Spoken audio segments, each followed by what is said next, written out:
Wala, dami. Yan na po yung aking mister. So nanayom na lang po kami mga ka-fishing dahil wala naman po kaming huling isda. Ayan po, ang dami oh. Ayan. So ori po siya ng sea urchin. Ayan. So dahil wala na po kaming maulam. Wala na maulam. Ayan. So aside sa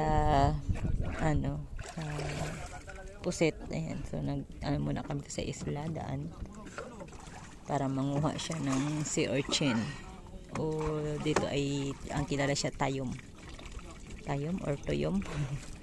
Yan, basta sea urchin yan siya. Okay, yan, so kakainin niya naman yan, siya lang naman kasing kumakain yan mga